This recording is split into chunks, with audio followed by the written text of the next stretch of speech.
Hello, very good afternoon to the student who have joined. Can you let me know in the chat box if my voice is audible to you? And also please let me know if you can see the presentation.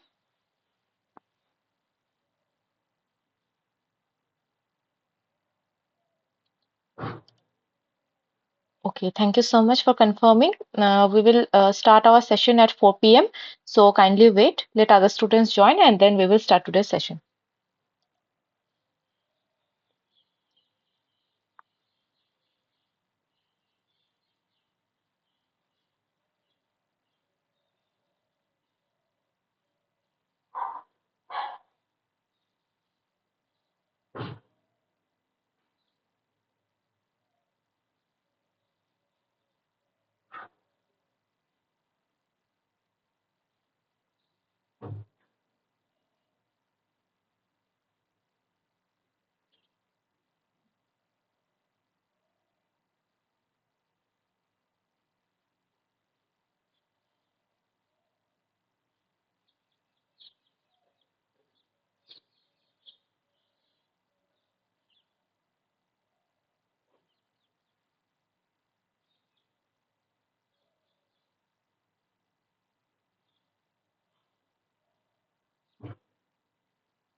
Okay, so I will be starting today's class. Let us start with the introductions. Meanwhile, I hope other students will join. Very good afternoon to the students who have joined. My name is Mousumi Deb. I'm a PMRF fellow from the Department of Chemistry and Chemical Biology, IIT ISM Dhanbad. I'm your TA for this NPTEL course of Medicinal Chemistry, and today it is our week 4 live session. So before starting, just I will be summarizing few points. So there will be every week on Friday there will be a problem solving session for this course, and the timing of the classes are from 4 to 6 p.m. So we will have a 2 hour long live session for the particular week. So like today it is a week 4 live session, and right now the week 4 is live. And so today what we will do is we will discuss the course content, the topics which are in the week 4 of this course of medicinal chemistry. All the sessions will be live on Google Meet platform. This is the link of the Google Meet class, Google Meet link for the class, and this will be remain. This link will remain same for our entire course. Okay, you can write it down or copy it down anywhere and use the same link for joining every Friday class, which is from 4 p.m. Okay, so the important point is if any network disruptions happen. Okay, if the network disruption happens from my side, please do not leave the class. I will rejoin as soon as possible. But the students, you should not do not leave the class session in between. Okay, and if there is any network issue from your side, you can rejoin it at any time. And since I am recording the session, I have muted your microphones and also the camera so that I can record the session seamlessly. This recording I will be share with you after the class. Okay, so if there is any problem during the session, maybe any kind of network issue or so, you can just let us just check out this video, and then you can and solve your queries. Okay, after the class you can ask your questions or doubts throughout the session. You can ask your doubts in the chat box. Okay, the chat box is open and I am monitoring the chat box every time. So if you have any question, any doubt, you can let me know through the chat box. Okay, I will be answering your doubts, doubts here. And also after the session I will ask if you have any doubt, any problem regarding the particular session, you can ask your doubts there, or I will share my email ID with you. You can ask your queries in through the email also. I hope my voice is audible, and also you can see the presentation. So if you have any problem for listening to my hearing my voice or seeing the presentation, you can also let me know through the chat box. This presentation, which I am presenting to the PPT, the slides and the class recording, it will be shared to you after the session. Okay, after the session, I will be showing you where to find this lecture materials and also where to find the recording. But that I will show you after the class. Okay. So, as I have already mentioned, today it is our week 4 live session. Okay, so we in this week 4 live session, in every live session, what we do is we solve around 15 to 20 MCQ questions. Okay, these questions are from that particular week which is live right now. So right now the week 4 is live, so I am showing you the questions from the week 4 course content. The assignment of week 4 is live right now, which deadline is coming soon. So that is why I am just showing you the questions from the week 4 course material. These questions will help you to solve the weekly assignment. And also after showing you each question, I will be giving you 4 options. There will be A, B, C or D 4 options, and I will give you some time. You have to read the question carefully and then let me know in the chat box that A, B, C or D, which of the following will be the correct answer for that particular question. After some time, I will be checking the chat box, checking your answers, and then I will show I will show the correct answer, and I will go give you the very in the discuss. I will discuss that particular question in a elaborate manner. Okay, so that when the final examination will happen, you can solve that particular subjective questions with the help of this class material also. Okay, so that I will do. And answering the questions in the class, it is not mandatory. Okay, you won't get any marks on it, but I want all of you to participate and answer the questions which are asked during the class. Okay, because if you answer, then I will understand that if you are following the class or not, and in that way we can I can understand that if you are understanding the particular points or not. Okay, so please try to answer the questions. So let us see what are the course content of week 4. So in the week 4 of medicinal chemistry course, it has these topics. We have receptors as drug targets, so which are divided into part 1 and part 2. Receptors, drug interactions, stereochemistry, chirality and nomenclature. We will be having receptor and drug interactions, stereochemistry and conformations, determination of drug receptor interaction, conformation of cyclic and acyclic structure. So basically today's lecture will be divided into two portions. One will be regarding your receptors and receptors as drug targets and so on, and other part will be rely on the will be on stereochemistry, chirality and etc. Okay, because stereochemistry and chirality, these things are more of organic chemistry points, but these stereochemistry and chirality are very crucial in our drug discovery, also in the medicinal chemistry. Also the stereochemistry of a particular molecule, the chirality of that particular molecule is very important. The how the two things are correlating, which we will see in a short time. Okay, now I think okay, we can start with our questions. Okay, fine. So I will be showing your question, you a particular question, and then you have to answer it in the chat box. Okay, among the four options, which one of you think is the correct answer? So the first question of today's session is, it says which of the following terms is used to describe a drug that binds to a receptor, fails to activate it, and prevents the endogenous chemical messenger from binding?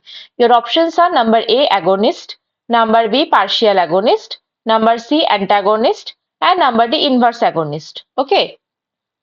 Again, I am repeating, which of the following terms is used to describe a drug that binds to a receptor, fails to activate it, and prevents the endogenous chemical messenger from binding? Your options are agonist, partial agonist, antagonist, or inverse agonist.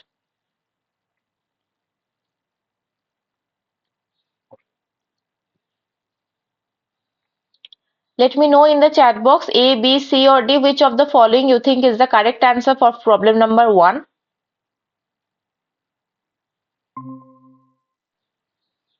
Again, I am repeating the first problem. The first problem, or problem number 1, says which of the following terms is used to describe a drug that binds to a receptor, fails to activate it, and prevents the endogenous chemical messenger from binding?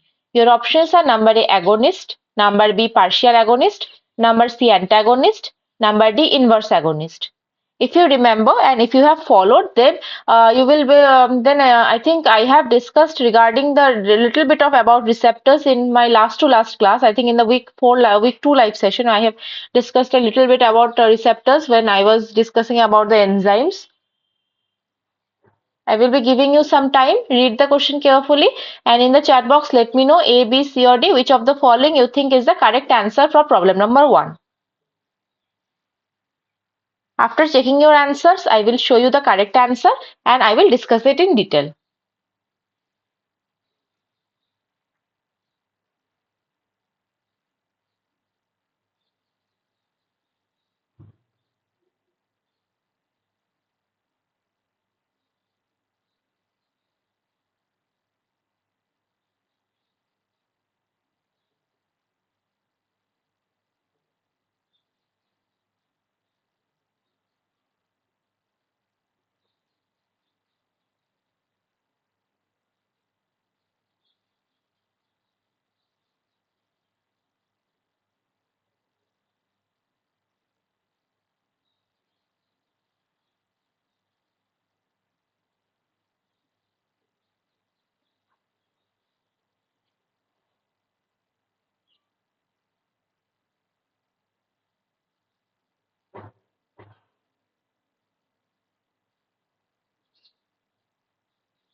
Okay, now let me check the chat box if there is any and there are any answers for the first question. Let me see.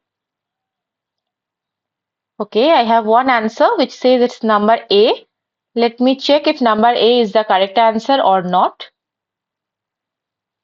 Okay, so the correct answer for problem number one, which says which of the following terms is used to describe a drug that binds to a receptor, fails to activate it, and prevents the endogenous chemical messenger from binding, will be, it is number C, antagonist. Okay, now let us understand what is an agonist, what is an antagonist, and so on. So, what is an agonist? So, basically, agonists are the drug that occupy the receptors and activate them. Okay, so what is antagonist? Antagonists are the drugs that occupy the receptors but do not activate them. The antagonists, they block the receptor and activation by the agonist. So it is similar to what we have already learned about the enzymes and inhibitors, or should I say that competitive inhibitor in particular sense. Okay, so what does this agonist do? So basically, receptors. What does the receptors do? They are after getting activated by the ligand, external ligand, they pass a chemical message. Okay, so what does a particular agonist do? The agonist is a molecule or a drug which will be fitting into the particular receptor cave or receptor active site, and it will activate the receptor to have the particular chemical message. Now what is the antagonist? Antagonist also has the same shape similar to the active site of the receptor, and when antagonist will be binding to the receptor, what it will do, it will not it does not activate the receptor. Okay, it fails to activate the receptors, and also it prevents the endogenous chemical messengers from binding to a particular receptor. Okay, so this is the so what are the differences between the agonist and antagonist? So agonist produces an action or response, antagonist produces an opposite action or response.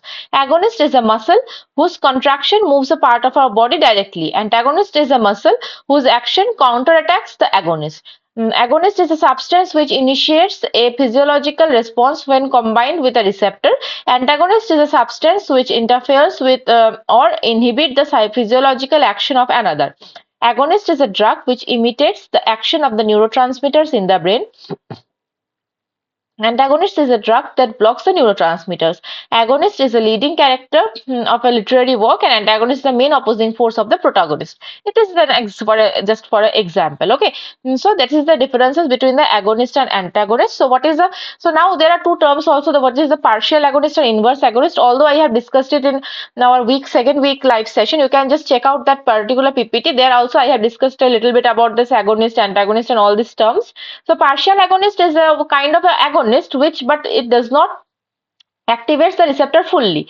It has somewhat partial effect. And inverse agonist which has exact opposite action of a particular agonist. Okay, the agonist, how it is behaving, the inverse agonist will be behaving just as opposite. Okay, it will activate the receptor but in an opposite way. Okay, so that is the difference between inverse agonist and also the antagonist, which you have to be careful about.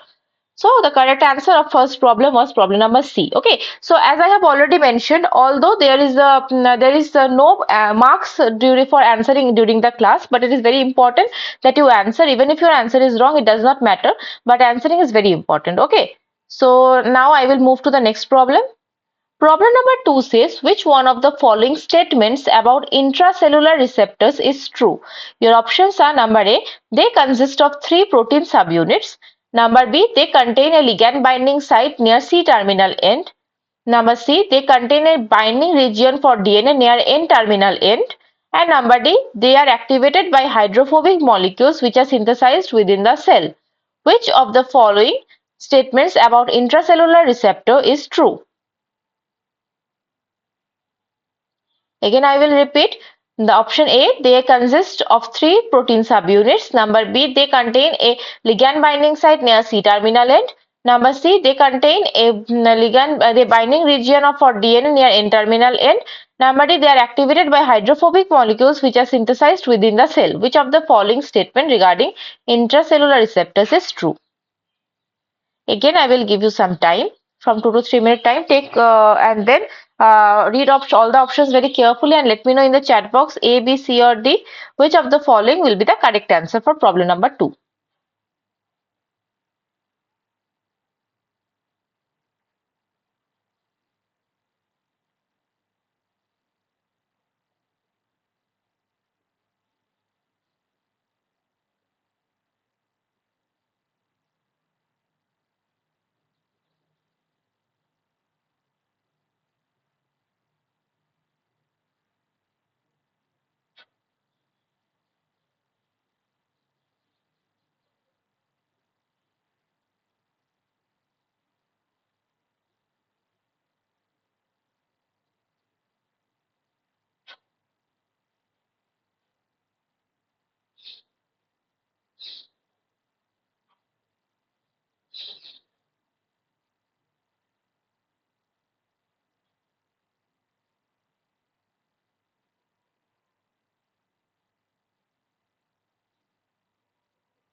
Which of the following statement about intercellular receptor is true?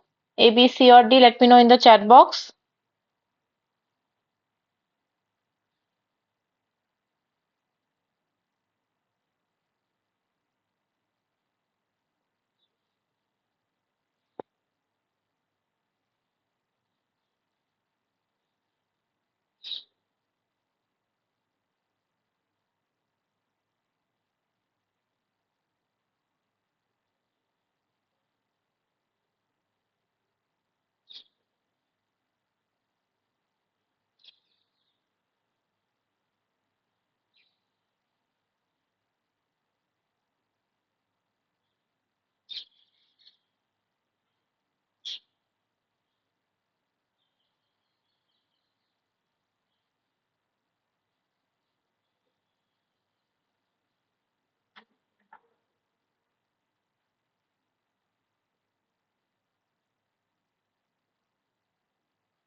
Okay, let me check the chat box now.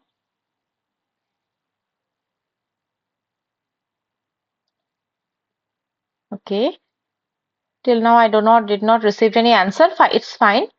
Let me show you what is the correct answer, and then let us discuss about the particular your intracellular receptor. So the correct answer of problem number 2 will be, it is number B. They contain a ligand binding site near the C terminal end. Now, what are the intracellular receptors? Intracellular receptors are those receptor proteins that present inside the cell, that is in the cytoplasm or nucleus.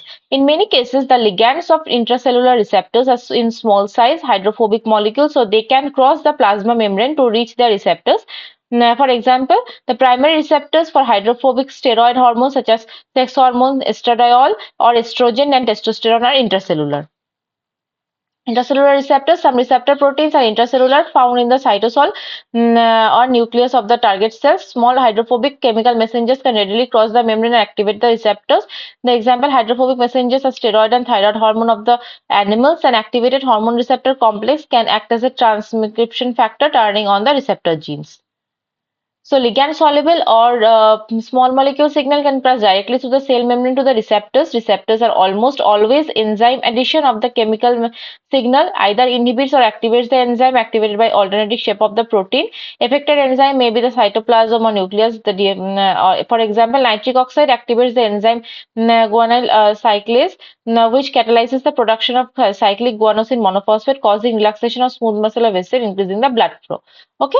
So, what is the structure of a particular intracellular receptor? So, this is the structure. So, we have a transcription activating domain, one DNA binding domain, and also we have a ligand binding domain. So, in near the end terminal, we have this transcription activating domain. In between, we have the DNA binding domain, and at the last, we have a ligand binding domain. So, sometimes inhibitory proteins can also be present here. So, this ligand binding domain, it has a ligand, and after having, so there is also a co-activator protein can also be present in case of this intracellular receptors, and this is the particular example how these intracellular receptors behave. Okay. So now I will go to the next problem. Problem number 3 says cortisol is dash of a glucocorticoid receptors. Your options are number A agonist, number B partial agonist, number C antagonist, and number D inverse agonist. So cortisol is a dash of a glucocorticoid receptor. Is it an agonist? Is it a partial agonist? Is it an antagonist or inverse agonist? How does this cortisol behaves with a glucocorticoid receptors? You have to answer it. Okay. The problem number 3.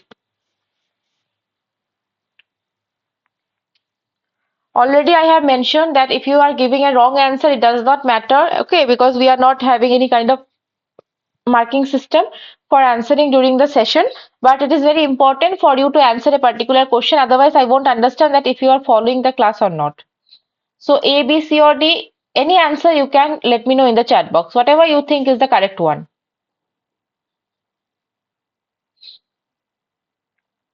how cortisol behaves with a glucocorticoid receptor.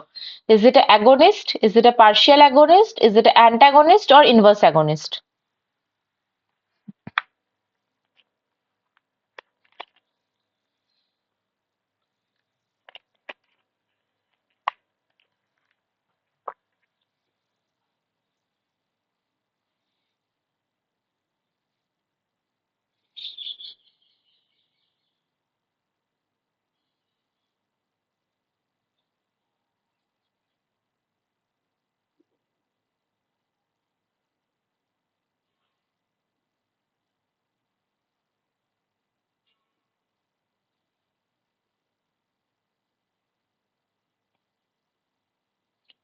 Let me know in the chat box A, B, C or D which of the following you think is the correct answer.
Let me check the chat box now.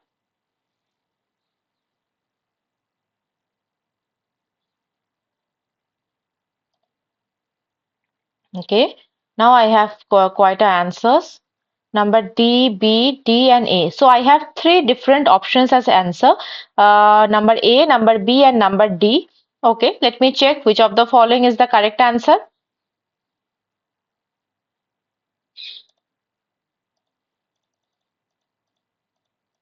Okay, so the correct answer, cortisol is dash of glucocorticoid receptor. Now what is it? Very good. Number A is the correct answer, which says it is an agonist. Okay, so cortisol is an agonist of a glucocorticoid receptor. So basically, this particular cortisol is an unexpected agonist for this particular receptor. So glucocorticoid receptor steroids such as cortisol are usually used clinically as anti-inflammatory agents and acts as agonist at a glucocorticoid receptor.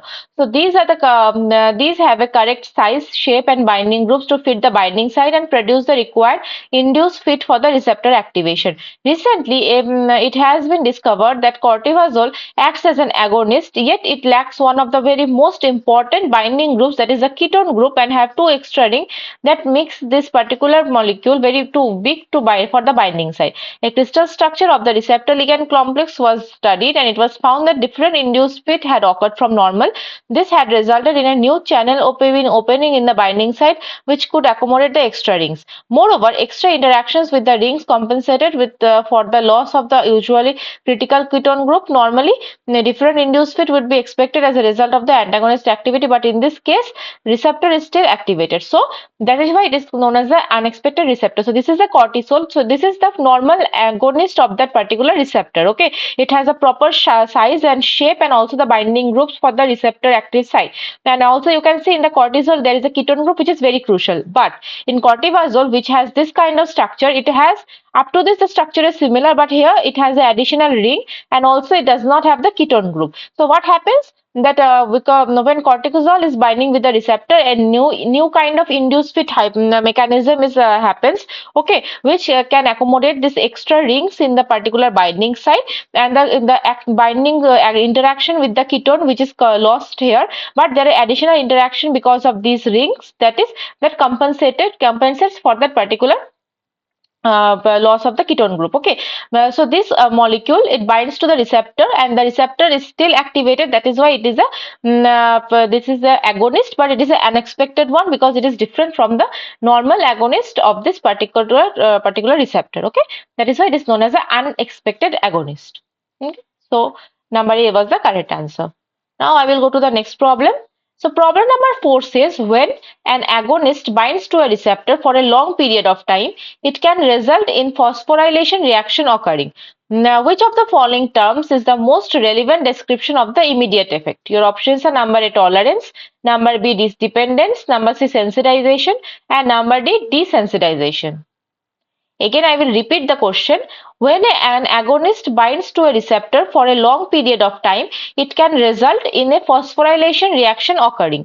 Which of the following terms is the most relevant description of the immediate effect? Tolerance, dependence, sensitization, desensitization. Let me know in the chat box A, B, C or D which of the following you think is the correct answer. First read the question very carefully, then let me know A, B, C or D which of the following is the correct answer. Again, I will repeat, when an agonist binds to a receptor for a long period of time, it can result in a phosphorylation reaction occurring. Which of the following terms of the most relevant description of this immediate effect?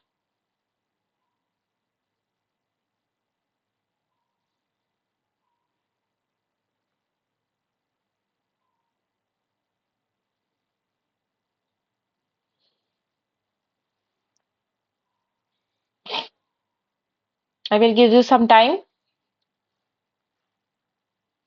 Think and let me know.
Let me repeat the problem number 4. When an agonist binds to a receptor for a long period of time, it can result in a phosphorylation reaction happening. Now, which of the following terms is the most relevant description of this effect? Tolerance, dependence, sensitization, desensitization. Let me check the chat box.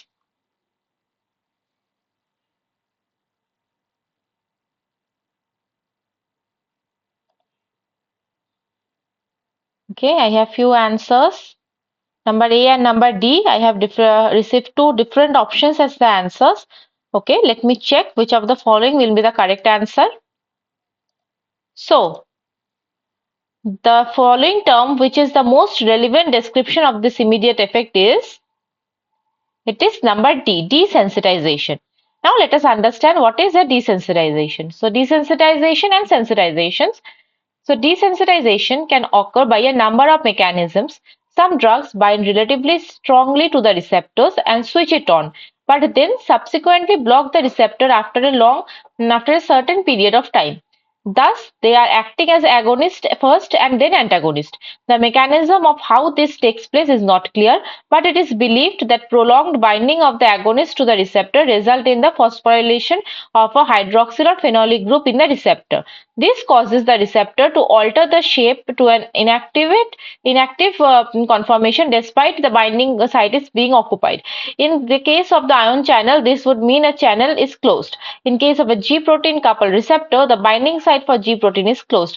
This altered tertiary structure is then maintained as long as the binding site is occupied by the agonist. When the drug eventually leaves, the receptor is dephosphorylated and returns to the original resting shape. or even longer exposure of the drug, the receptor or drug complex may be removed completely from the cell membrane by a process known as the endocytosis.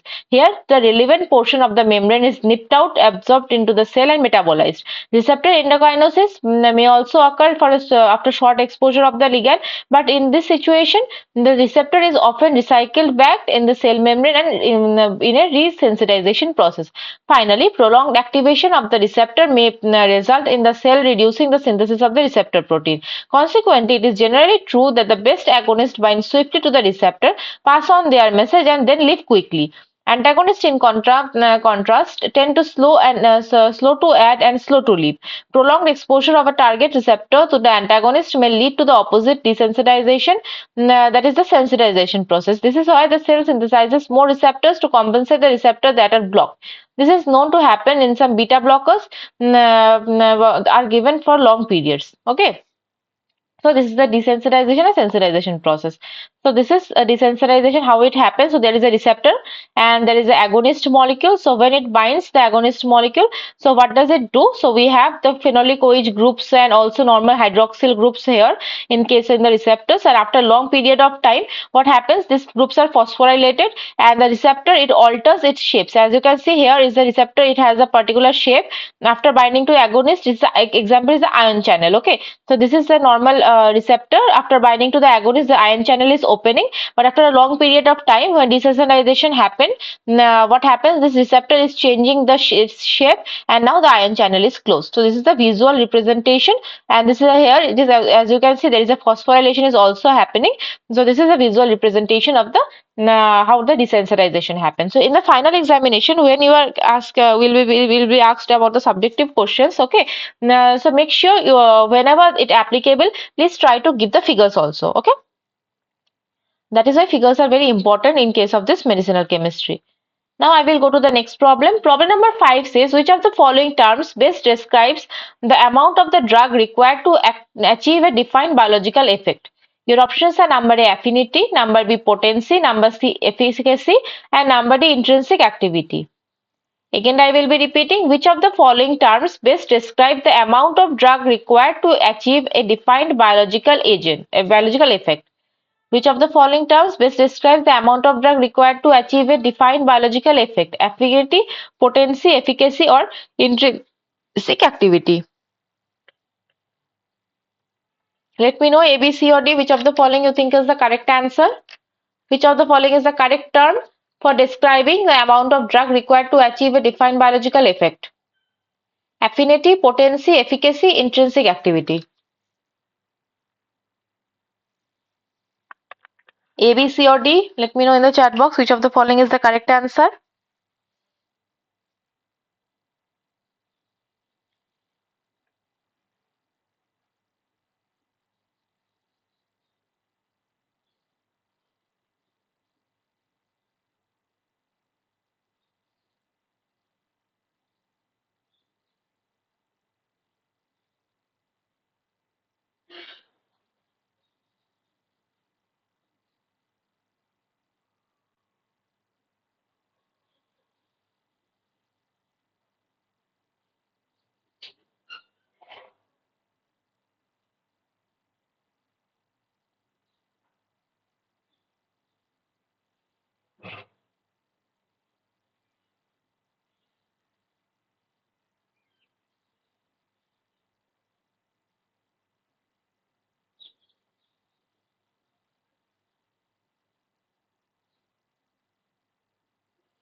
Let me check the chat box.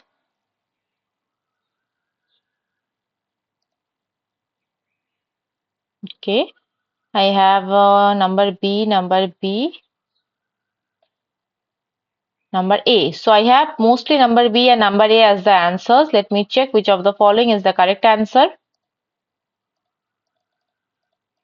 So the correct answer of problem number 5 will be, it is number B, potency. So potency is the term that best describes the amount of the drug required to achieve a defined biological effect. So what is this terms? Affinity, efficacy and potency. So affinity is how strongly the drug binds to the receptor, depends on the molecular receptor.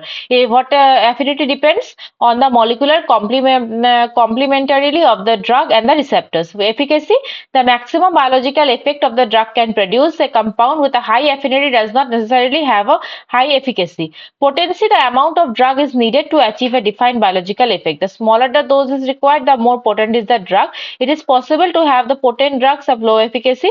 Potency depends on the part of affinity on the receptors for the binding of the drug, in part on the efficiency with which drug receptor interaction is coupled to response. So affinity is of a drug for a receptor is the measure how strongly that drug binds to the receptor. Efficacy is the measure of the maximum biological effect that the drug can produce as a result of the receptor binding. It is important to appreciate the distinction between the affinity and efficacy. A compound with a high affinity does not necessarily have the high efficacy. For example, an antagonist can bind with a high affinity, but it does not have any efficacy. Okay, so there is a very crucial difference between affinity and efficacy. Affinity is how strongly it binds. Efficacy is the biological effect it have. For a very good example, that a compound with high affinity might not have any kind of efficacy will be the antagonist molecule. Okay, the potency of the drug refers to the amount of drug is required to achieve a defined biological effect. The smaller the dose is required, the more potent is the drug. It is possible for a drug to be potent in the small dose but have low efficacy. Okay. And what is the intrinsic activity? An agonist binds to a receptor and produces a biological response based on the concentration of the agonist and the fraction of activated receptors. The intrinsic activity of a drug determines its ability to fully or partially activate the receptors. Drugs may be categorized accordingly to their intrinsic activity and resulting Emax values. Okay, so this is the intrinsic activity. So the correct answer for problem number 5 was the potency. Now I will go to the next problem. So problem number 6 says when binding data is analyzed in a scattered plot, the x-axis intercept is used to estimate dash. Your options are number A, rate of dissociation, number B, KD, number C, binding stoichiometry, and number D, none of the above. A second.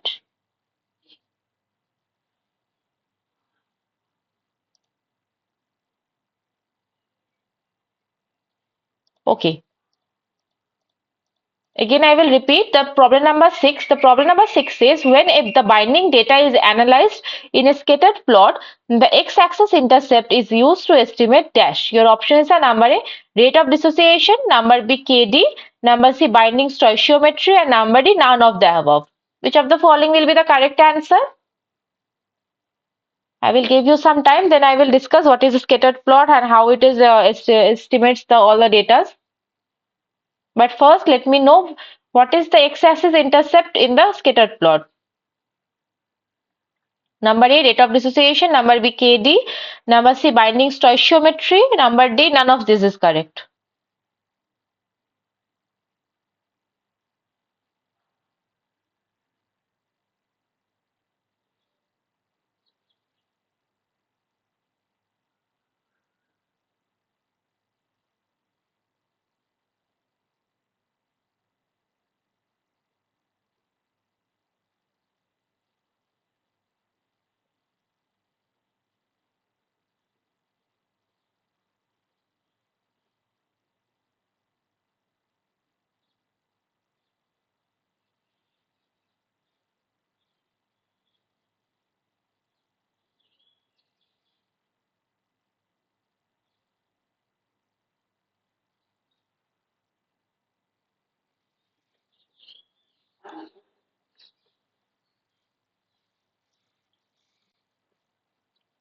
When the binding data is analyzed in the scattered plot, What is the x-axis intercept?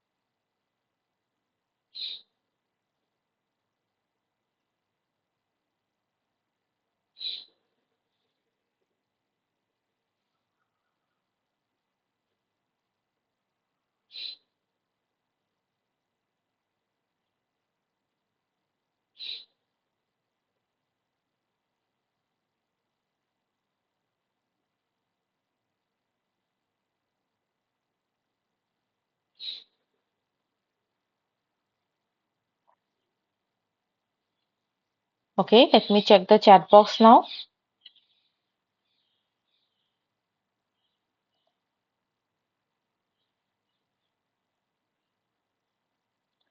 Okay, I have few answers. Number C, number C, number B, number D.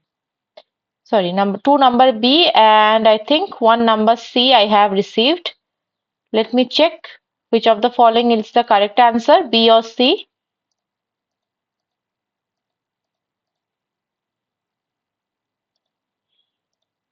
So the correct answer when the binding data is analyzed in a scattered plot, the x-axis intercept is used to estimate binding stoichiometry. Okay, number C is the correct answer. Binding stoichiometry will be the correct answer. Now let us understand what is the scattered plot and how does it work. So affinity can be measured using a process known as the radioligand labeling.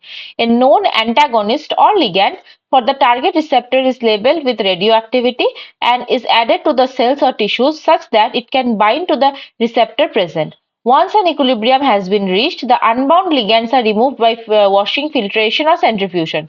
The extent of binding can be measured by detecting the amount of radioactivity present in the cell's tissues and the amount of radioactivity that was removed. Okay, so an equilibrium constant for the bound versus unbound radioligand is defined as the dissociation constant. So this is the ligand, this is the receptor which forms a ligand receptor concept complex, and this is the Kd. Kd is the dissociation binding constant, okay, which is the concentration of ligand into concentration of receptor divided by concentration of ligand receptor complex. Here this L and Lr can be found by measuring the radioactivity of the unbound ligand and the bound ligand respectively after correction for any background radiation. However, it is not possible to measure the concentration of the free receptors, so we have to carry out some mathematical manipulations to remove the R from the equation. So the total number of receptors present must be equal to the receptor that are occupied by the ligand and those which are unoccupied. Okay, so the R total equal to R plus LR, where R is the unoccupied receptor, LR is the ligand receptor complex. This means the number of receptors unoccupied by the ligand is R equal to R total minus LR. Okay, now substitution this ratio into the first equation and rearranging it will lead to the scattered equation where both LR and L are measurable. Okay, so then bound ligand divided by free ligand will be this ligand receptor complex divided by this L, which is R total minus LR divided by KD. Okay, so now so this is the so if you just have to replace this R in this equation, okay, so in this equation if you replace this R, so you will get this equation. Now let me show you how, just if you have any doubt. So we have this Kd equal to ligand concentration, and for as R we have to use this one. So we will be having this R total. I am writing this at RT into the LR. And we have this divided by LR. Okay, so we will have L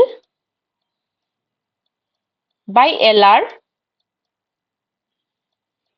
or if we just take this LR by L to this side and bring KD here, so what we will do is, okay, let me just erase this part. So nothing, just now what you have to take this L by LR to the this left hand side. So we will get this equation LR by L, LR by L we will get equal to R total minus LR divided by KD, which is this one. Okay, just nothing, just you have to use this to substitute in this, and we have to rearrange these things. Okay, I'm just erasing it. So now we are having our bound ligand divided bound ligand and the ratio of the bound ligand and the free ligand, which is as this one. Okay, now we are still face the problem that KD and R total cannot be measured directly. Okay, as I have already mentioned that KD, the dissociation constant, and the R total cannot be measured directly because we don't know what is the amount of the free ligand receptors. However, this term can be determined by drawing a graph based on the number of experiment we have different concentration of a known regular ligand are used. LR and L are measured in such a case and a scattered plot is plotted. So this is a scattered plot as you can see in this figure. This figure number A, this is the scattered plot. Okay, and which compares the ratio of LR by L, the ratio of LR by L versus LR. Okay, the ratio of the bound versus free ligand versus bound ligand. Now this gives us a straight line, and the point where it meets to the x-axis here, this they represent the total number of receptors available. That is the R total. Okay, and a line. Now the slope of this measured by regular affinity to the receptor and allows to KD to be determined. Okay. So binding stoichiometry is given by the x-axis intercept, also it is the amount of the total number of receptors available. Okay, so this is the scattered plot, this A number. So number C was the correct answer. Now I will go to the next problem. So problem number 7 says which of the following terms is for the therapeutic index of a drug for the humans? Your options are number A TD50 by ED50, number B LD50 by ED99, number C IC50 divided by TD50, and number D EC99 divided by IC50. Which of the following terms is for the therapeutic index of a drug for humans? Okay, for humans, what is the therapeutic index of a drug? Your options are number A TD50 by ED50, number B LD50 by ED99, number C IC50 by TD50, and number D EC99 and IC50. Which the correct ratio is known as the therapeutic index of a drug for humans?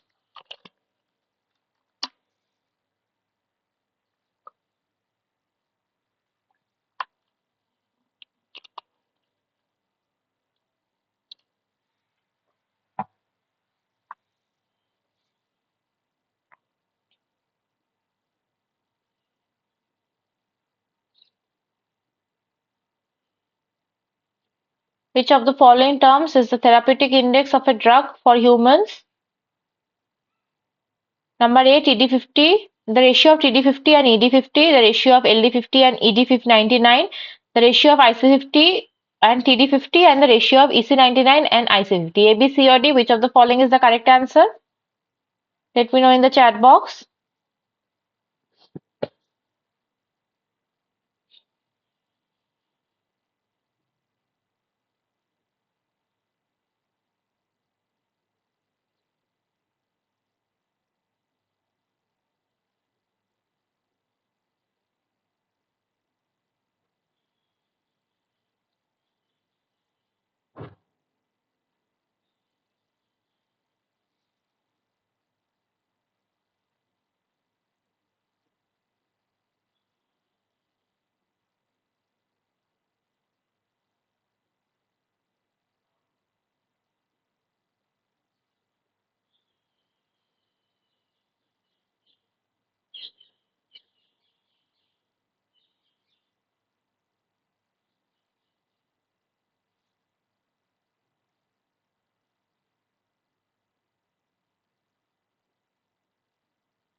Let me check the chat box.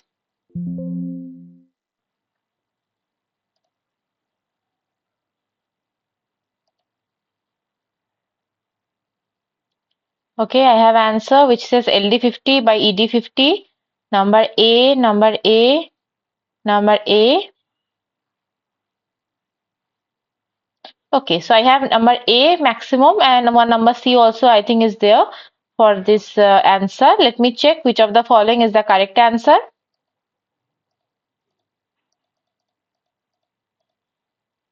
So the correct answer with the therapeutic index, which is correct, will be number A, TD50 by ED50.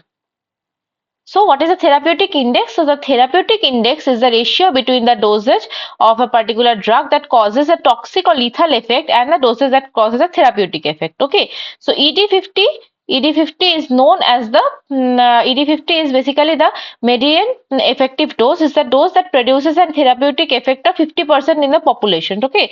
So suppose there is a 100 people are there, and ED50 is the concentration of the drug that will cause an effect in the 50% of the population, means 50 the patients. And what is the TD50 and LD50? So in humans the therapeutic index is this TD50 by ED50, and in animals it is the LD50 by ED50. So the TD50 is the median toxic dose and the LD50 is the median lethal dose. So it is a dose that is the toxic or lethal in the 50% of the population. Okay. So in humans it is the median toxic dose divided by the median effective dose. In animals it is the median lethal dose divided by the median effective dose. That is a therapeutic index of a drug. So this is the therapeutic index and your drug safety plot. Here is the responding, which is the percentage of 0 to 100, and here is the drug concentration is also there. Okay, so this is the therapeutic. If this curve, this black one is for the therapeutic index. Okay, so if we have the 50% responding and we draw a perpendicular from this y-axis to on the curve, and then on the x-axis we will have this ED50 from this curve, the concentration of a drug which is required to create a effectivity in the particular 50% of population. And this red curve, it is known as this particular red curve is a toxic side curve effect, which is for the and this drawing a perpendicular on this red curve from the y-axis 50% and to the x-axis will give us the TD50, which is the toxic dose for and the 50% of population. In animals, this TD50 is replaced by the LD50 or lethal dose. Okay, so option number A was the correct answer. Now I will go to the next problem. Problem number 8 says the skilled analysis is performed to determine the dissociation constant or KD of dash. Fill in the blanks. Your options are number A agonist, number B inverse agonist, number C partial agonist, and number D antagonist. Skill analysis is performed to determine dissociation constant of what? Agonist, inverse agonist, partial agonist, or antagonist. This analysis is almost similar to the scattered plot. It is a different type of plot, and it is also very important. The skill analysis is performed to determine dissociation constant of agonist, inverse agonist, partial agonist, or antagonist. A, B, C, or D. Which of the following is the correct answer?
Skill analysis is performed to determine the dissociation constant of what? Agonist, inverse agonist, partial agonist, or antagonist.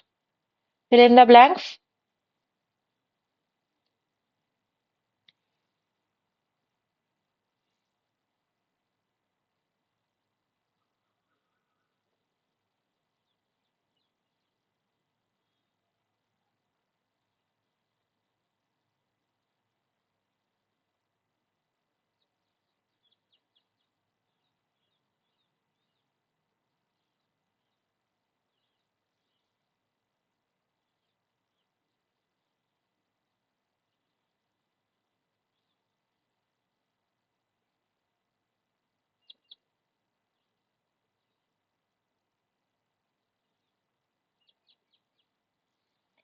Let me check the chat box.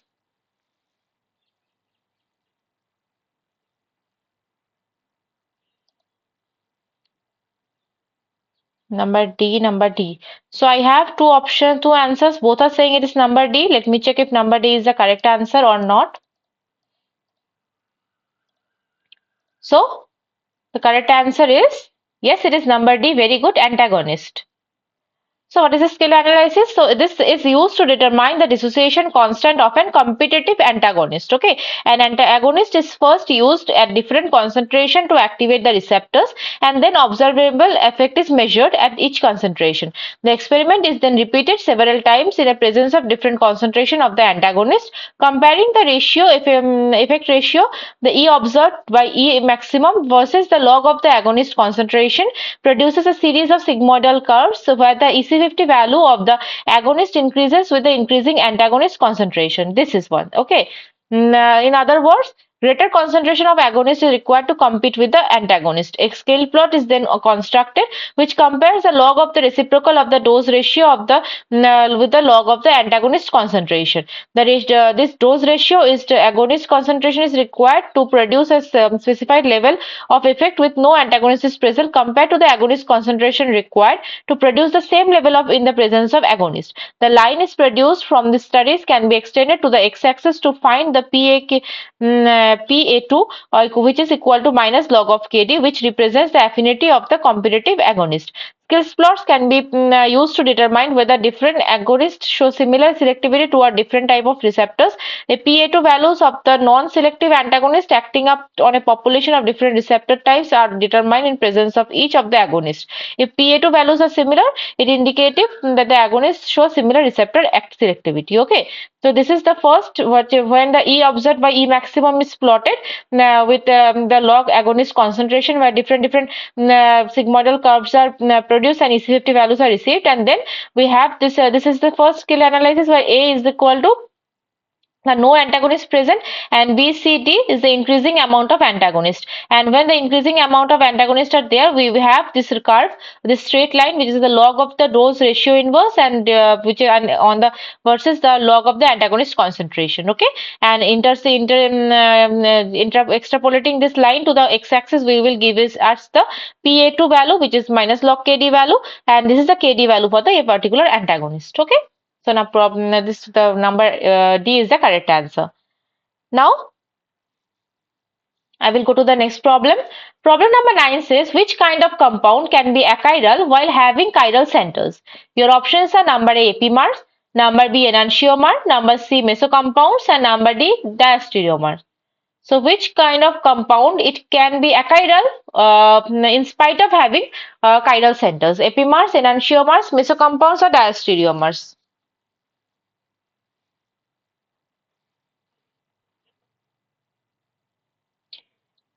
Let me know in the chat box A, B, C, or D which of the following is the correct answer for problem number 9.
Which kind of compound can be achiral while having chiral centers? Epimer, enantiomer, mesocompound, or astereomer? Let me check the chat box. Okay, I have quite a few answers. So number C is the given answers by everyone, I think. Okay, let me check which of the following is the correct answer.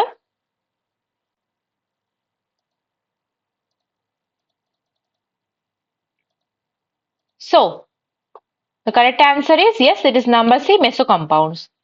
So what is a mesocompound? So mesocompounds are the compounds which have the chiral centers, the chiral carbon, but it does not but it is not chiral. It is overall the compound is achiral. So why? Because mesocompound is a molecule which has identical stereo centers and also they also have superimposable mirror image in between in a particular molecule. So for example, this molecule, it has a plane of symmetry here. Right, because of that plane of symmetry, although this molecule has chiral centers, but it is achiral. So there is two terms which are very important. Now, what is there? What is racemic mixture and mesocompound? So what is a racemic mixture? Racemic mixture is a mixture of organic compounds known as enantiomer. Okay, and mesocompounds are is a molecule having more than one identical stereocenter and an identical or superimposable mirror image. Racemic mixture contains non-identical isomers, but mesocompound contains identical mirror images. This racemic mixture contains chiral compound, but this mesocompounds are considered as achiral. Okay, so what is a chiral? So there are different categories of compounds: are chiral compounds, achiral compounds, and mesocompound. So what is the definition of chiral compound? Chiral compound, tetrahedral carbon bounded with the four different group. For example, this carbon is binded to four different group A, B, C, D. Okay. Achiral compound, tetrahedron carbon bounded to at least two same group. For example, this one. And mesocompound, compounds having two or more chiral centers. For example, this compound. Okay. Optical activity, chiral compounds are active, achiral and mesocompounds are active, inactive. Mirror imaging, non-superimposable. Mirror images are for the chiral compounds. Achiral compounds, superimposable mirror images are there. For mesocompounds, superimposable mirror images are there. Plane of symmetry, in chiral compound there is no plane of symmetry, whereas there is a plane of symmetry present in the achiral compounds, and the mesocompounds, the plane of symmetry present inside the molecule itself. And these are the examples. Okay, so the compound which is achiral while having the carbon chiral centers is the number C, mesocompound. Okay, is the correct answer. Now I will go to the next problem. Problem number 10 says, which statement regarding the drug thalidomide is true? Your options are: number A, R isomer is sedative. Number B, S isomer is a sedative. Number C, both R and S isomers can be used as a drug. And number D, R isomer is teratogenic. Which of the following statements regarding thalidomide is true? Number A, R isomer is sedative. Number B, S isomer is sedative. Number C, both R and S isomers can be used as drug. And number D, R isomer is teratogenic. Which of the following statement regarding the drug thalidomide is true?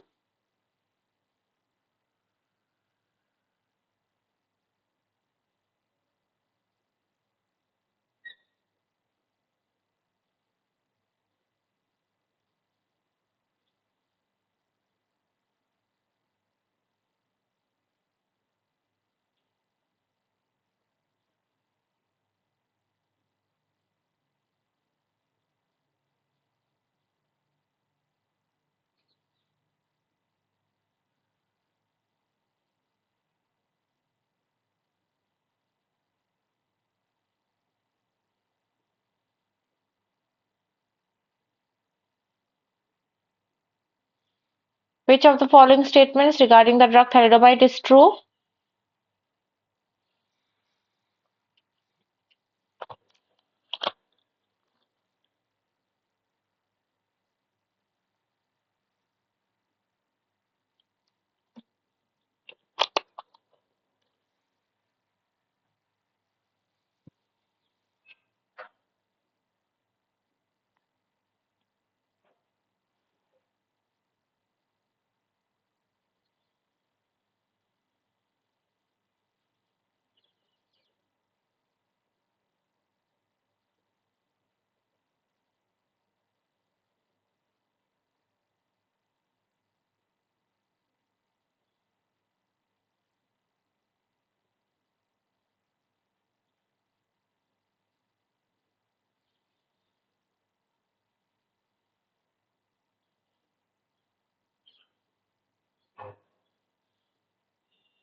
Okay, let me check the chat box.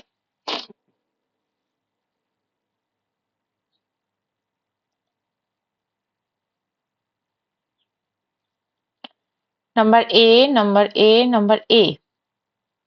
Okay, so I have three different and three answers. We all are saying number A is the correct answer, means this number A first statement is true. So let me check the statement which is true regarding the drug thalidomide will be yes, it is the number A. R isomer is sedative. So thalidomide is a very important and crucial example how stereochemistry is important. Why how and why stereochemistry is important in the field of drug discovery and medicinal chemistry. So this is the structure of thalidomide. It is R plus thalidomide and it is the S minus thalidomide. Okay. So thalidomide was originally marketed as a safe and non-toxic,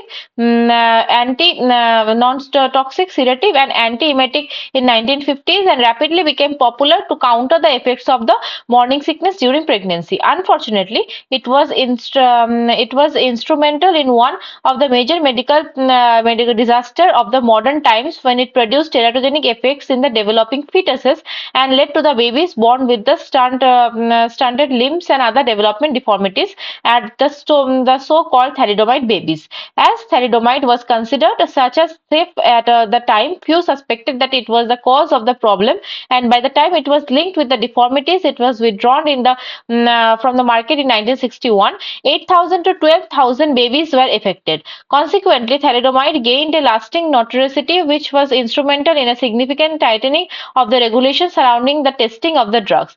Despite its notorious past, it has been continuing interest how in the thalidomide as it has one of the remarkable properties which indicates wide variety of clinical uses. Early on, it was recognized that thalidomide has an anti-inflammatory property which is useful in treating the leprosy. This activity was eventually linked to the thalidomide's ability to inhibit the synthesis of the pro-inflammatory endogenous cytokine TNF alpha, which is produced by the monocytes. In 1998, the drug was approved for the treatment of leprosy. However, thalidomide has a raft of other properties. For example, it is an immunosuppressant and could possibly used for the treatment of autoimmune diseases or in countering the immune response or to allow the organ transplant to be accepted by the host. Interest in thalidomide as an anti-cancer agent started when it was found that it inhibited the angiogenesis by an unknown mechanism. Test shows that thalidomide did indeed have anti-cancer activity and it entered the phase 3 clinical trials for the treatment of renal cancer and multiple myeloma on that basis. Since then, it has been discovered that anti-cancer properties of thalidomide are more complex than its effect on the angiogenesis alone. In some patients, thalidomide can boost the immune system by the variety of mechanism rather than to suppress it, and it has too many count for anti-cancer activity. As thalidomide can suppress and boost the immune system depending on the individual circumstances, it is known to have as an immunomodulator. Thalidomide also appears to arrest the growth of the cells and promotes apoptosis directly. So this is the structure of thalidomide as all I have already mentioned, and this is the structure of the lenalidomide, and this is the actimide. So analogs of thalidomides have been synthesized with the aim of removing the teratogenic properties. Lenalidomide or Revlimid and actimide are the two such examples. Both contain an amino substituent on the aromatic ring like this one, okay, which is found to be crucial producing a safer drug. Revlimid entered the clinical trials into the year 2000 and was given orphan drug status in 2001 for the treatment of the incurable disease of multiple myeloma. In 2003, it entered the phase 3 clinical trials and was given the fast track status. It is now approved for the treatment of the multiple myeloma. Okay. So this is a very good example of how stereochemistry have a very direct link with the medicinal chemistry or the drug discovery. Okay. Now I will go to the next problem. Problem number 11 says the structure of the compound is shown below is this one. Which of the following structure is different from the following? Okay, so this is the structure is given. Now A, B, C and D you have to find out which of the following structure is different from this structure.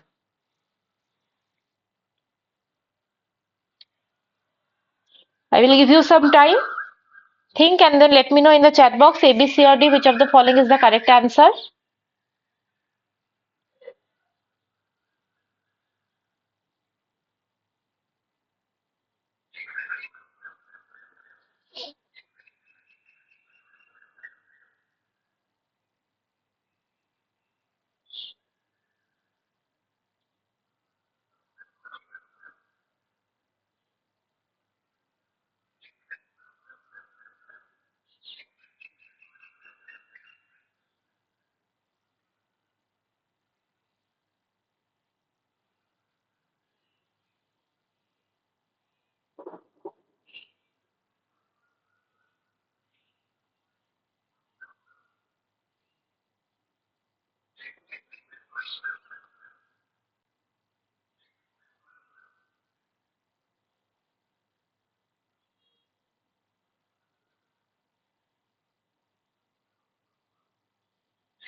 So the structure of the compound, which is different from the following structure, let me check the chat box.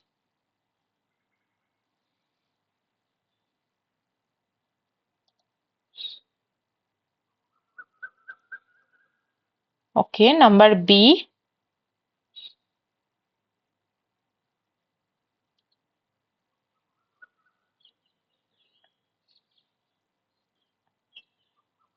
Okay,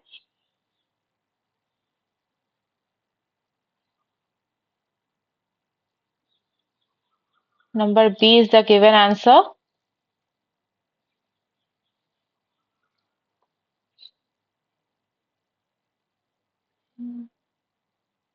Yeah, so R isomer is sedative, that I have already mentioned. I do not understand what is the statement.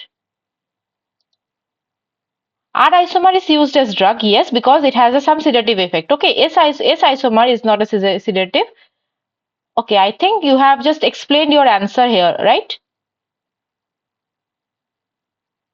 Okay, fine. Okay, I understood. Yeah, your answer is very correct. R isomer can be used as drug because it has sedative effect, but not the S1 because S have the teratogenic effect. Okay, so for the problem number 11, I have received three answers which are saying number B will be the correct answer. Okay, let me check if number B is the correct answer. Yes, number B is the correct answer. It has a different conformation. So this is a chair, this is normal cyclohexane. Okay, this is the chair conformation of cyclohexane. So in nature, cyclohexane does not rely in this particular form, but it has this kind of chair formation, which is known as a chair of the cyclohexane. So the different cyclohexane chair has the different conformations. So one is very important. So known as that there are two different positions. Okay, just let me use the raise the pointer. Yeah. So there are two different positions in the cyclohexane. One is this one, which is shown in the red. These are known as the axial positions, and these are the blue ones are known as the equatorial position. Axial because it is basically the perpendicular with the ring, the particular plane, this particular ring, and this equatorial because it's the same plane of the ring. Okay. Now, if this is the if the two subsequent axial positions are trans to each other, and two subsequent equatorial positions are also trans to each other, but one axial position and the next equatorial position, they are cis to each other. This you have to remember. Okay, so now if you look at the carefully to this structure and compare it with the other structure, so as you can see here, the first option, you can see then here the two methyl groups are together and both are below the plane. Okay, so sorry, one is below the plane and one is above the plane, and both are subsequently equatorial, means this denotes these two carbons. One is below the plane, one is above the plane, and both are trans because both are in equatorial. And this particular carbon and this four position, both are 1, 2, 3, and 4. These four are 1 and 4 also have this trans relationship. Okay, so this one A and is similar to this one. Now number B, as you can see, this is trans. Okay, this both are trans, and this is the below the plane, this is the above the plane, but this one has the same configuration with the this one, this methyl group. Okay, they both are cis to each other, but which is different from this one, as this and this are trans to each other. Here also these two equatorial bonds are trans to each other. One is below the plane and one is above the plane. And this fourth one, which is the 1, 2, 3, and 4 number position, it also is trans with one first position, which is similar to this. And here also 1 and 2, these are trans to each other, this axial bonds, and this one and with 4 with in the trans position, which is the same one. So remember subsequent axial positions. So this axial with this axial, it is the trans relationship. This axial with these axials with the it's a cis and then trans and then also cis and then trans. Okay, and this is how this cyclohexane chair form conformations happens. Now I will go to the next problem. Problem number 12 says separation of the enantiomers can be done by, your options are number A crystallization, number B chiral chromatography, number C LCMS, and number D it is not possible to separate the enantiomers. Again, I am repeating, separation of enantiomers can be done by number A crystallization, number B chiral chromatography, number C LCMS, and number D it is not possible to separate the enantiomers. Which of the following will be the correct answer for problem number 12? A, B, C, or D?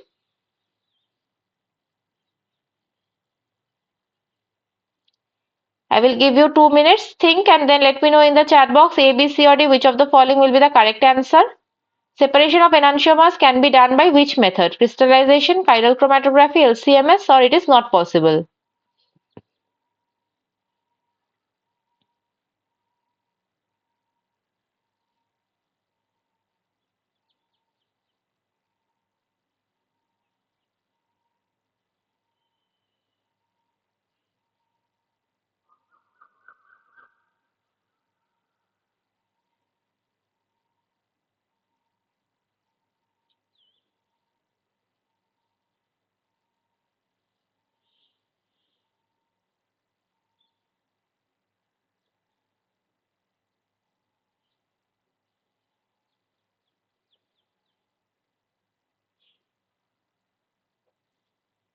Separation of enantiomers can be done by which technique? Crystallization, chiral chromatography, LCMS, or it is not possible?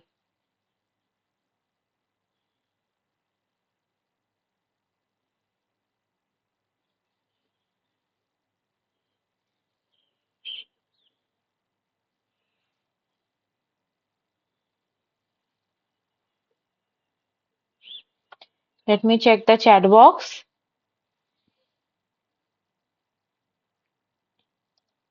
Okay, I have only one answer which says it's number B. Let me check if number B is the correct answer or not.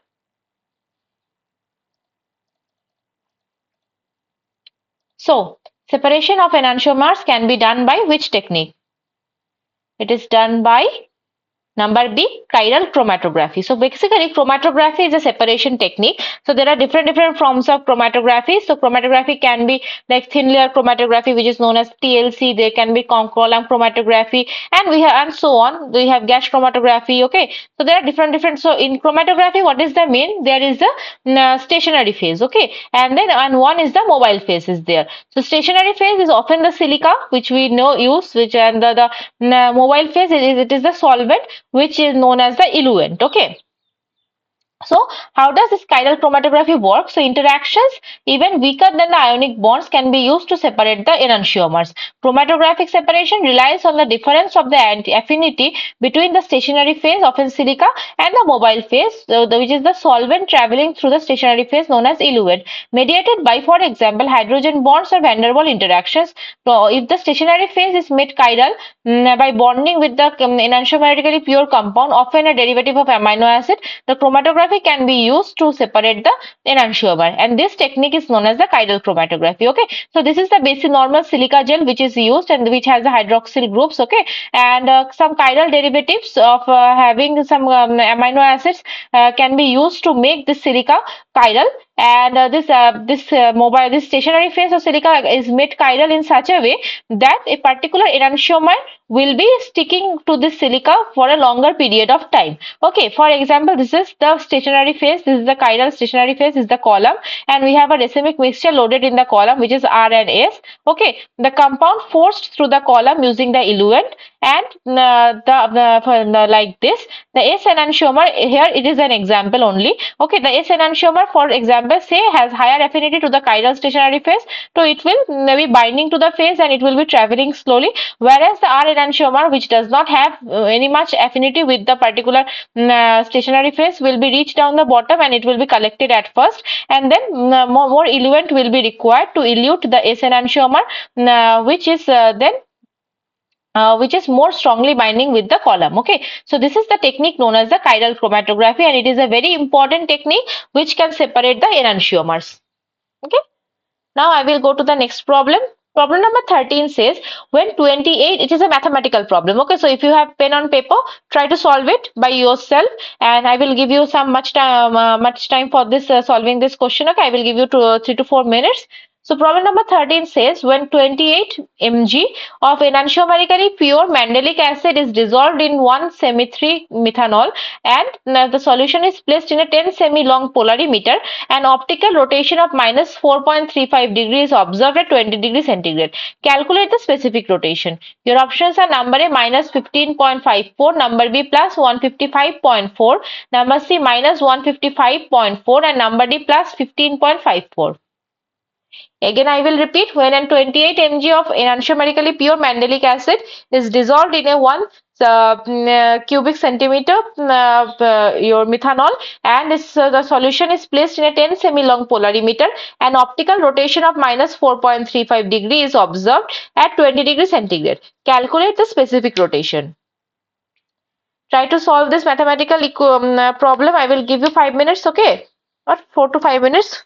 And then I will show you the answer and I will show you how to solve this kind of questions.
Let me check the chat box.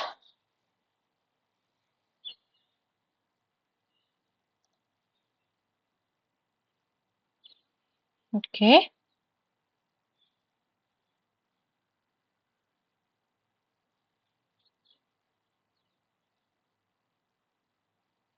Okay. So I think somebody has solved the entire thing in the chat box, which is very good. It's impressive. But okay, let me check which is the following answer is correct. So ultimately, you have given me two answers, A and C. Okay, let me check A or C, which is the correct answer.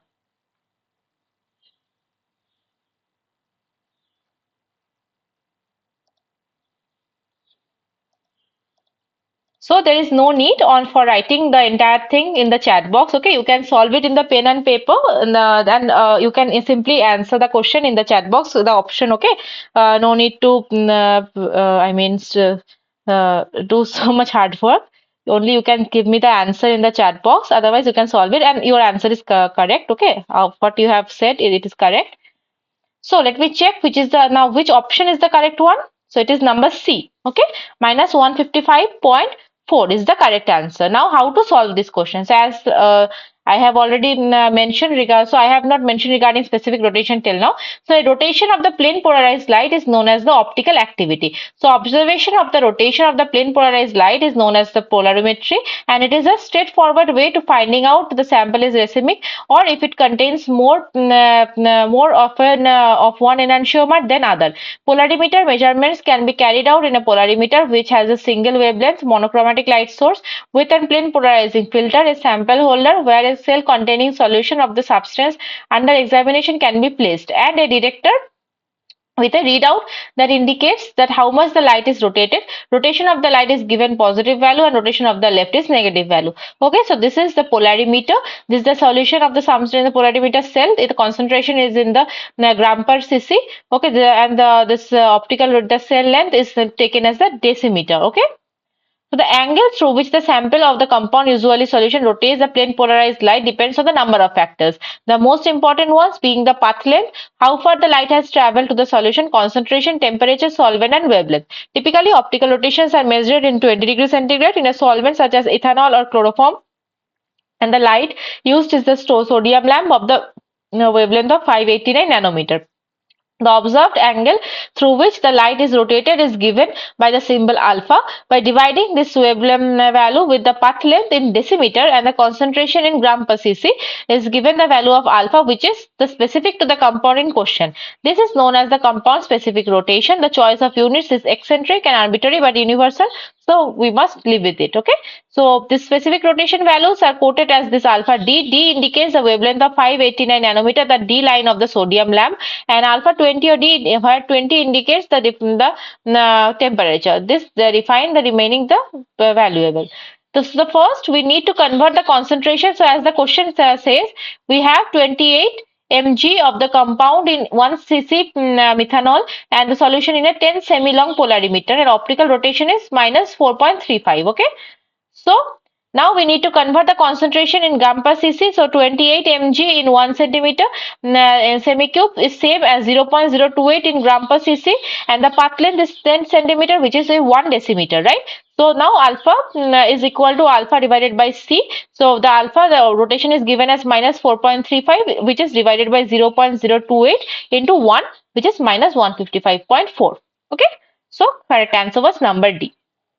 So these things you have to be you have to notice very well whenever this type of question is given. The units, okay, like the path length, if it is given in decimeter, it is very good. If it is not, then you have to convert it in a decimeter.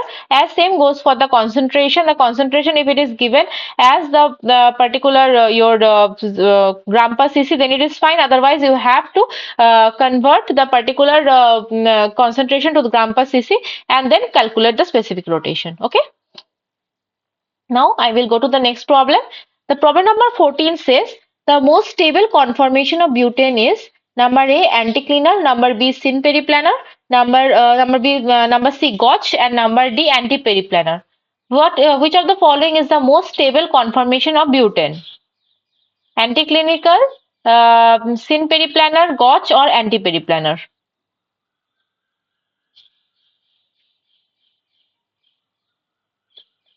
Which of the following is the most stable conformation of butane? Anticlinical, syn periplanar, Gauch, or antiperiplanar?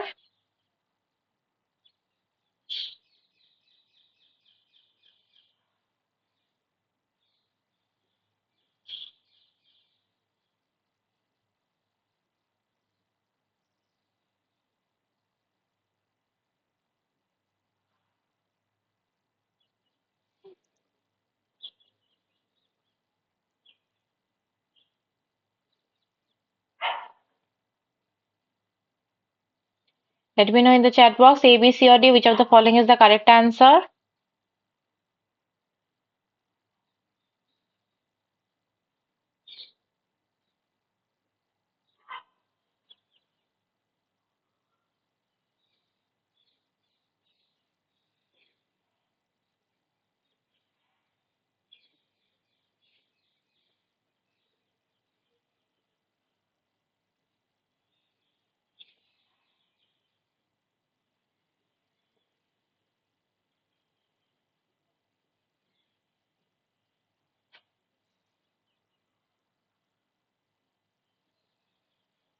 Let me check the chat box now.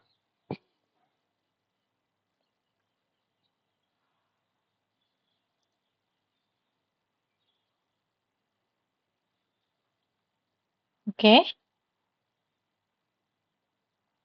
Number D is the given answer. Let me check if number D is the correct answer or not. So, the correct answer, the most stable conformation of butane is, yes, it is number D, antiperiplanar. So this is the relative energy versus angle curve, your particular this angle of between the methyl groups. Okay, the curve. So first is the syn periplanar, where the two methyls, the angle between the two methyls is 0°, which is the most which is most unstable and the high energetic formish conformation. Then we have this synclinical or Gauch, where the methyl angle is 60°, anticlinical now, where this methyl angle is 120°. Then we have this anti-periplanar, while methyl angle is 180° and it is the most stable conformation. Here also the anticlinical, where the methyl angle is 240°, the 300°, which is the synclinical or Gauch, and then also syn-periplanar. So now this anti-periplanar is the most stable conformation of the butane. Okay. So what is which of the following statements is false regarding configuration and conformation? Problem number 15 says which of the following statements is false regarding configuration and conformation? Your options are number A, different configuration means a different molecule. Number B, changing configuration of the molecule means rotating about the bond. Number C, conformations of a molecule are readily interconvertible. And number D, none of the above. Which of the following statement is false regarding configuration and conformation? Number A, different configuration means different molecule. Number B, changing configuration of a molecule means rotating about bonds. Number C, conformations of a molecule are readily interconvertible. And number D, none of the above. A, B, C or D, let me know which of the following statements is false regarding configuration and conformation.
Let me check the chat box.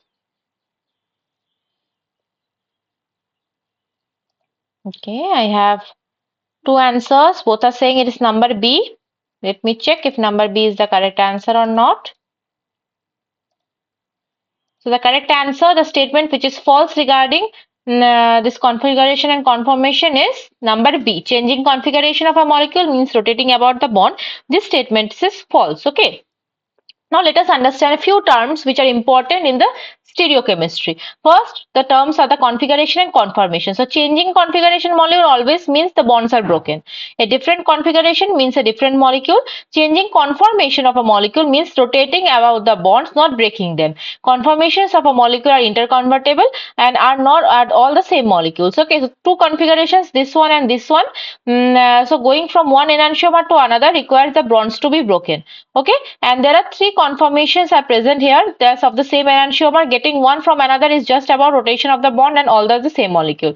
Other some important terms which are in the stereochemistry are the stereoisomers and constitutional isomers. So what are isomers? Isomers are the compound that contains same atoms bonded together in a different way.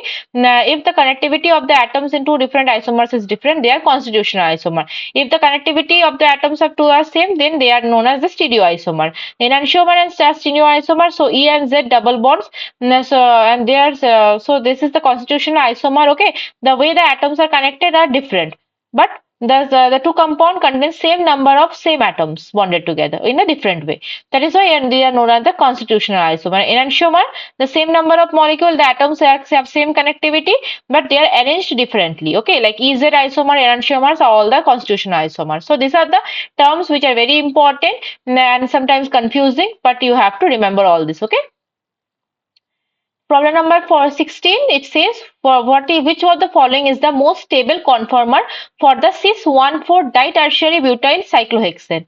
Your options are number A boat, number B chair, number C half chair, and number D twist boat. Cyclohexane, already I have shown you the chair structure. There are other structures also like boat, half chair, twist boat. All these things are all these conformers are present also in the cyclohexane. But we have to find out which of the following is the most stable conformer for the cis-1,2 ditertiary butyl cyclohexane. Number A boat, number B chair, number C half chair, and number D twist boat.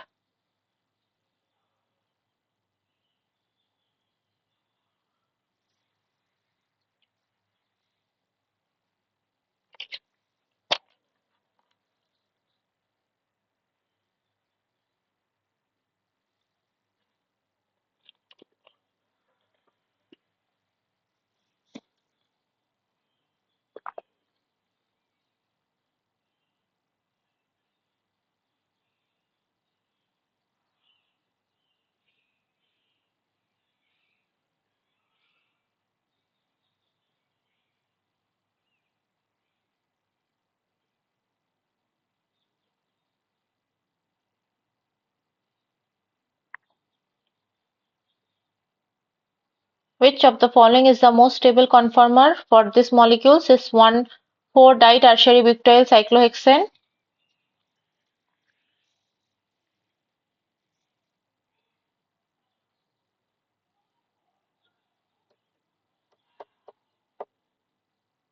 Let me check the chat box.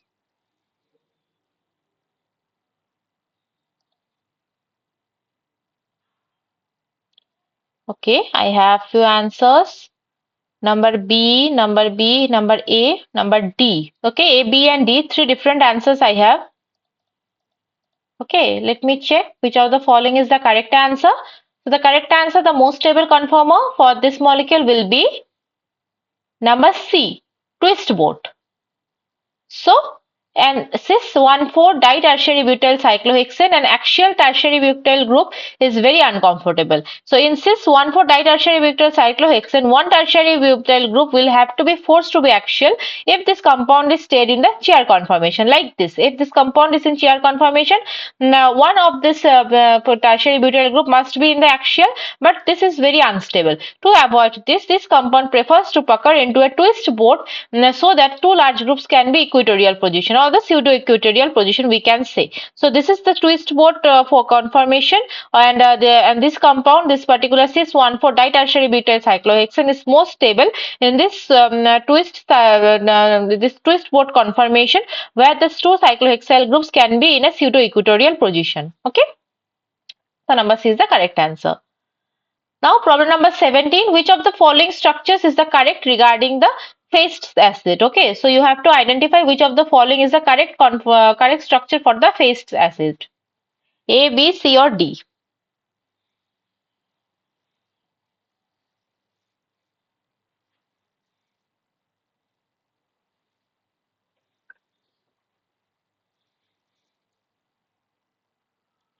Which of the following structures is correct regarding the phased acid?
Okay, let me check the chat box.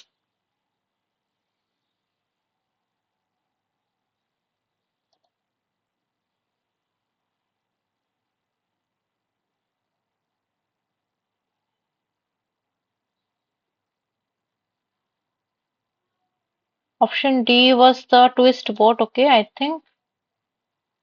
Okay. Sorry, yeah, it will be the option D, the twist boat. Sorry, I have just made a mistake here.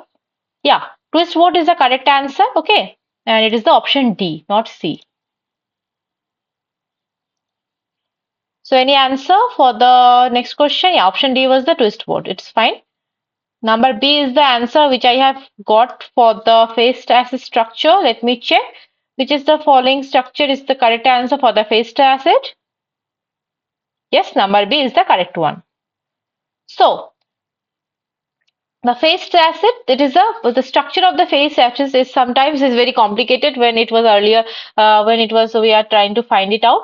So it is hard nowadays to realize how difficult the structure solving was before the days of spectroscopy. Indeed, because whenever we synthesize a new compound, we always confirm it with the spectroscopy, NMR, IR, and so on. And without spectroscopy, it is very hard to identify a particular structure of the compound. A very celebrated case was the phased acid discovered by the phase in 1893 from the deceptive simple reaction.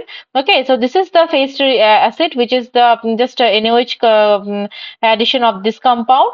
And early work without spectra led to two suggestions of the structure based on the three-membered ring, which give the compound same frame because the unsaturated three-member rings were rare, and the favored structure was the cyclopropanes. Okay, so this is the cyclopropane isomer, which can be the which was the first contender for as the correct structure, and also as a exomethylene isomer, which is this one.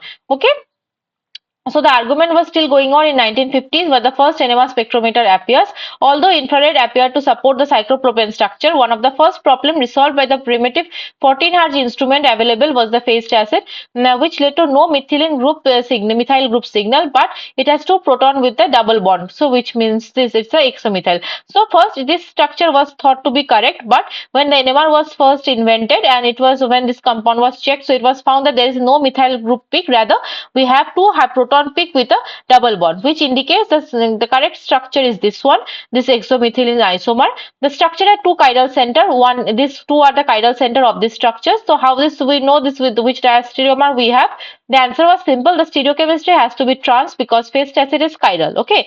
So if it is resolved, so now if the cis acid would be have the cis if this both groups are the cis position, then this molecule will have a this particular plane of symmetry. That is why this molecule would have been achiral, that is a meso compound. But since this compound is chiral, so it was thought that this is the correct structure of the phase acid. Okay, so now the trans acid. On the other hand, if you do not see this, try superimposing the mirror image.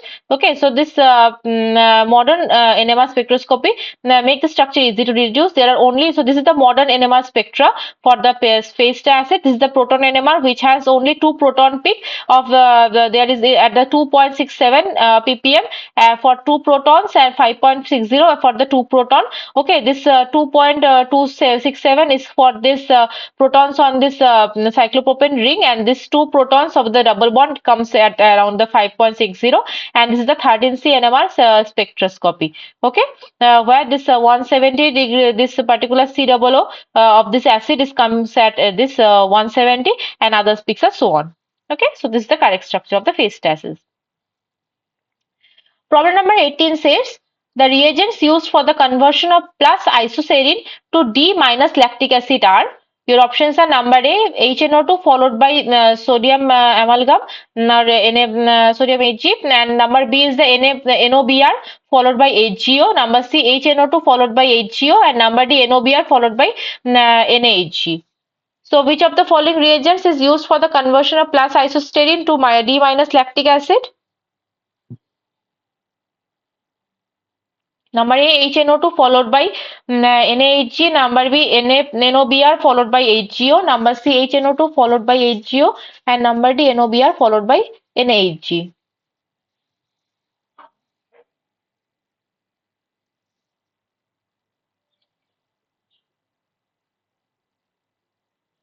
Which reagent is used to for the conversion of this?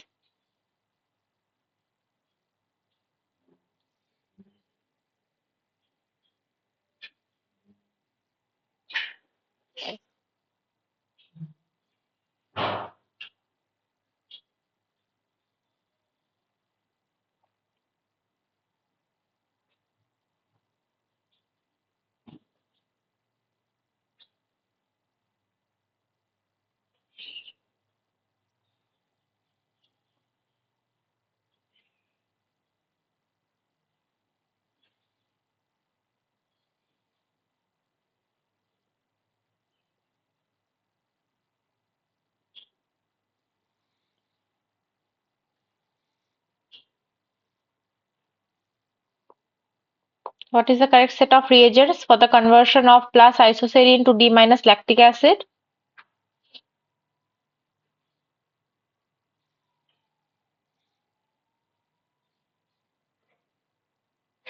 Okay, let me check the chat box.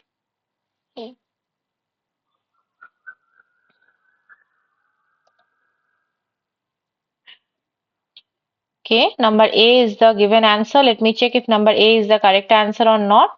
So the correct answer will be, it is number D, NOBr followed by sodium NaAg. Okay, so this is the structure of plus isoserine.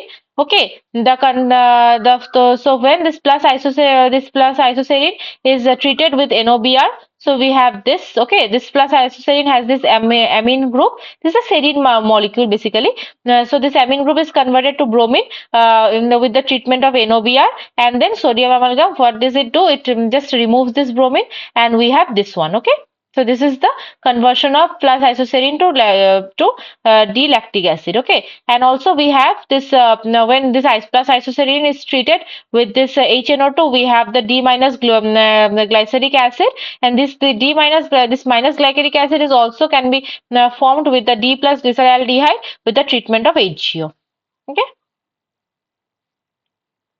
This minus lactic acid that have the same configuration of this D plus glyceraldehyde. As you can see, they both have the plus sign, but we do not expect the same cross the reaction usage. Okay. So now I will go to the next problem. Problem number 19 says, which of the following statements regarding decalin system is true? Your options are number A, both cis and trans decalin can be inverted. Number B, only trans decalin can be inverted, not the cis one. Number C, only cis decalin can be inverted, but not the trans one. And number D, none of them can be inverted. Which of the following statements regarding decalin system is true? Your options are number A, both cis and trans decalin can be inverted. Number B, only a trans decalin can be inverted, not the cis one. Number C, only cis decalin can be inverted, not the trans one. And number D, none of them can be inverted. Which of the following statement regarding decalin system is true?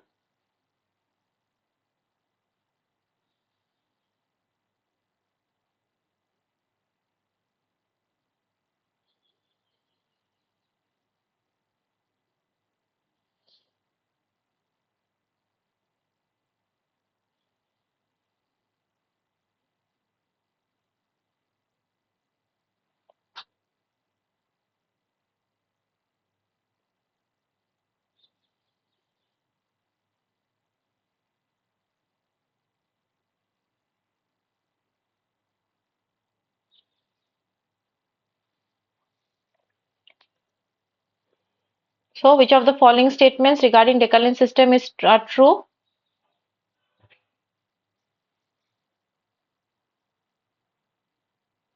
Or is true?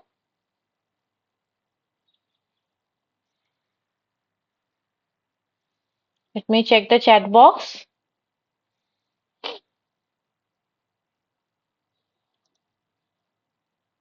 Number C is the only given answer. Let me check if number C is the correct answer or not. So the statement which is true regarding decalin system is, yes, it is number C. Only cis decalin can be inverted, not the trans one. Okay, it will be is.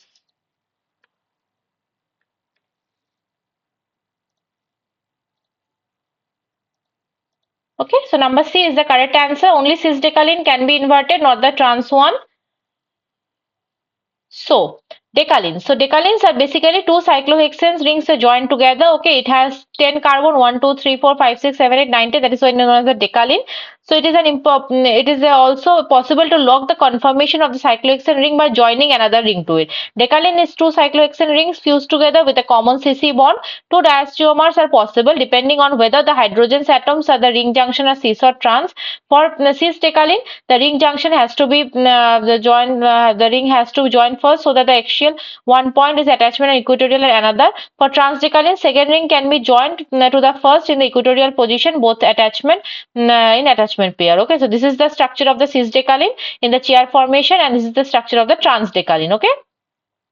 So now when a cyclohexane ring inverts, the substituents are equatorial become axial and axial become equatorial or vice versa.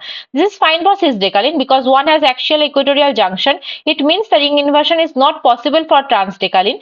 For trans-decalin to invert the junction which has to become axial which is not possible to link the axial position to form a six-member ring. For cis-decalin on the other hand it inverts easily. So this is the cis-decalin. One hydrogen is in axial and other is equatorial, and the ring is joined with the axial equatorial position, and ring inversion is possible. Now, okay, after ring inversion, the axial bond becomes equatorial and equatorial bond becomes axial, which is fine with the cis-decalin. But not it is the case of the trans-decalin, because for having the ring inversion of the trans-decalin, these two position has to be joined with a six-member ring, which is not possible. So flipping the cis-decalin not so difficult once you know how. If so, this is it is this is how to draw this, which is mentioned here, which I am not saying right now. I think you can practice it by yourself. If you have any problem, you can let me know in the next class. And the last question of today's session, it says, for molecules having similar chirality center, the number of optical isomers having an even number of chiral center is. Your options are number A 2 to the power n minus 1, number B 2 to the power n, number C 2 to the power n minus 1 by 2, and number D 0. For molecules having similar chirality centers, the number of optical isomers having an even number of chiral centers is number A 2 to the power n minus 1, number B 2 to the power n, number C 2 to the power n minus 1 by 2, number D 0.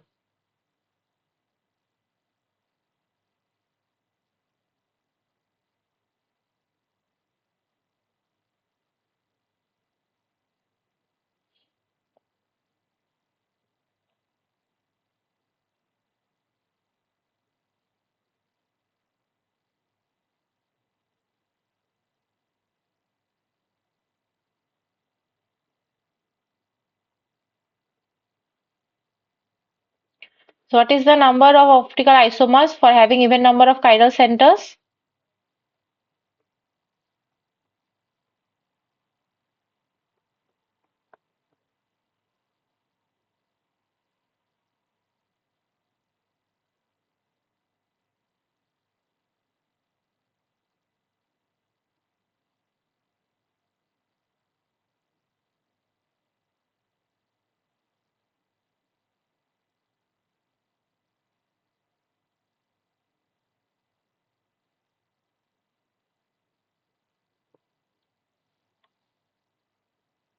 Let me check the chat box.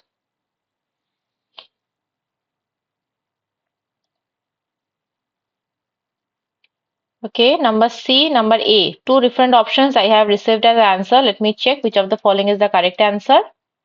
So the correct answer will be number A, 2 to the power n minus 1. So the prediction of the number of stereoisomer, that is the number of optical isomers and mesoforms, it depends on the following. Number one is the number of chirality centers n, and whether the chirality centers are similar or dissimilar. For molecules having dissimilar chirality centers, number of optical isomers is 2 to the power n and number of mesoforms is 0. For molecules having similar chirality centers, there are two types of molecules. Number A, molecules having even number of chiral carbon, and molecules having odd number of chiral carbon. Now for the molecules having even number of chiral carbons, number of optical isomers is 2 to the power n minus 1, and number of mesoisomers is 2 to the power n by 2 minus 1. And for the molecules having odd number of chiral center, the number of optical isomers is 2 to the power n minus 1 minus 2 to the power n minus 1 by 2, and number of mesoforms is 2 to the power n minus 1 by 2. Okay, so number A is the correct answer. So this was the last question of today's session. So in today's session, it was a week 4 live session where we discussed regarding the stereochemistry of the molecules, and also we have discussed a lot about your receptors molecule, and how the receptors and different antagonists and agonists behave.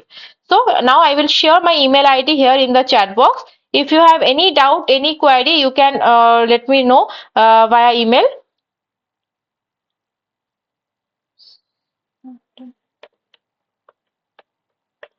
So this is my email ID. You can note it down. If you have any doubt or any query, you can let me know via email. I will try to solve your doubts and queries. And where to find this kind of your problem solving session? So only you have to go to the this problem solving session which we will found in this left portal. Okay, here we will have this problem solving session. If you click here, you will find the problem solving session lecture also, and also the recording of today's session. Today's session I have recorded and I will be sharing to you after the session. So you can log in to this particular SWAM portal, the medicinal chemistry, and after clicking there, it will be directly redirect you to the particular problem solving session chart where you will find the PPT of today's session and also the recording. Okay, so today it was our week 4 live session for the medicinal chemistry close. Now I will close the session for today. If you have any doubt, any query, please feel free to let me know via email. Okay, and we will meet on the next Friday from this time 4 p.m. to 6 p.m. for our next live session. Thank you all for joining. I will close the session for today. If any doubt, any queries are there, please let me know through the email. I will try to answer your queries in the next class or via email also. Okay. Thank you so much. I hope the class was helpful to you. Now we will meet on the next Friday from the same class. Please use the same link for joining the session.